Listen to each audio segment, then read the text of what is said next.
प्यारंदराजाय सर्वस्वमोदिरात्र उत्तम महद्भवति सर्वस्याप्तै जय जय श्रीमन्नारायण जय श्रीमन्नारायण।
सूर्याभां श्रियमेश्वरी चंद्र सूर्याग्निर्वा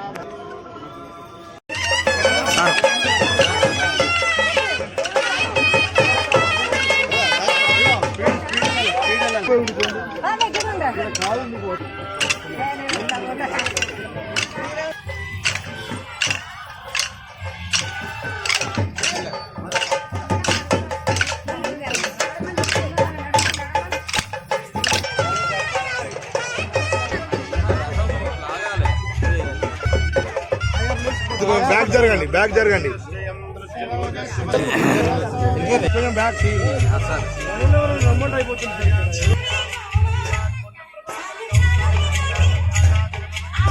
అవుతారు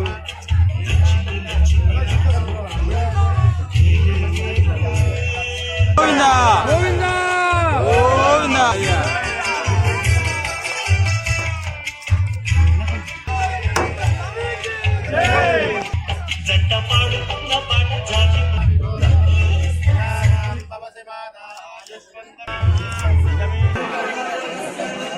కొద్దిగా వెనుక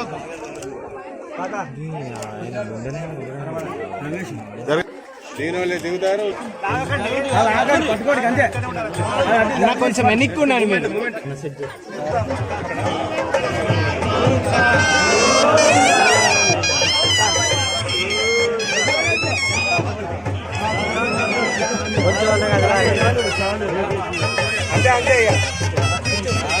కొంచెం కదలద్దాం.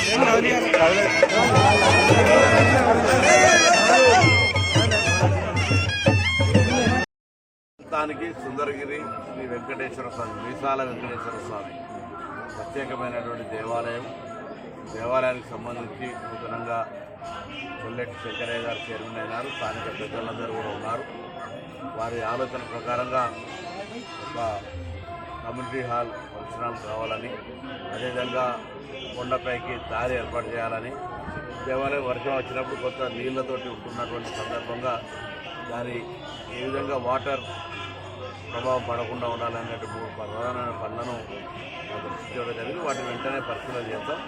ఎందుకంటే తెలంగాణ ప్రభుత్వంలో దేవాలయాలకు సంబంధించి పూజలు కానీ దానికి సంబంధించినటువంటి పాశ్చాత్యం దాని యొక్క భక్తికి సంబంధించిన విషయంలో ఎక్కడ కూడా నిర్లక్ష్యం జరగకుండా అన్ని రకాలుగా దేవాలయాల యొక్క నిత్య పూజలు జరిగే విధంగా చర్యలు తీసుకుంటా ఉన్నాం. ఇప్పుడు కాళేశ్వరంలో సరస్వతి పుష్కరాలు కూడా ప్రారంభమైనాయి. అనేకమైనటువంటి మంచి ఏర్పాట్లు జరిగినాయి. భక్తులందరూ వచ్చి సరస్వతి పుష్కరాల్లో స్నానం చేయాలని విజ్ఞప్తి చేస్తున్నాం. అందుకు సంబంధించి బస్సులు ఏర్పాటు చేయడం జరిగింది. ముఖ్యంగా మహిళలు ఉచితంగానే బస్సు ప్రయాణం కూడా చేయవచ్చు. కాబట్టి సరస్వతి పుష్కరాలు మరి ముక్తేశ్వర స్వామి మన జిల్లాలోనే ఉమ్మడి జిల్లాలో ఉంది. అది ప్రాణహిత, దాని తర్వాత సరస్వతి అంతర్లీనంగా గోదావరితో కలిసిపోయేటువంటి వేడి సంగమం. అక్కడ మరి స్నానం ఆచరించి ఆ ముక్తేశ్వర స్వామి శివక్షేత్రం దక్షిణ కాశీలో ఉన్న ఆ క్షేత్రాన్ని నిన్ననే పోయి పుష్కర స్నానం కూడా చేసి రావడం జరిగింది గౌరవ ముఖ్యమంత్రి గారితో. సందర్భంలో దైవానికి సంబంధించి ఆశీర్వచనం ఉండాలని, రాష్ట్ర వ్యాప్తంగా పుష్టిగా వర్షాలు పడి రైతులంతా సుఖ సంతోషాలతో ఉన్నట్టయితే రాష్ట్రం అంతా సుభిక్షంగా ఉండి అన్ని రంగాల్లో ముందుకు పోయేటువంటి అవకాశం ఉంటుంది. అందుకే వ్యవసాయానికి సంబంధించి అనేక ప్రాధాన్యత ఇస్తాను. ఆ ప్రాధాన్యత ఇచ్చే భాగంగా ఆ దేవుడి ఆశీర్వచనం కూడా ఉంటే మంచి పాడి పంటలు, సుభిక్షమైన వర్షము అన్నీ కూడా బాగుండాలని సుందరి శ్రీ వెంకటేశ్వర స్వామి కూడా కోరుకుంటాను.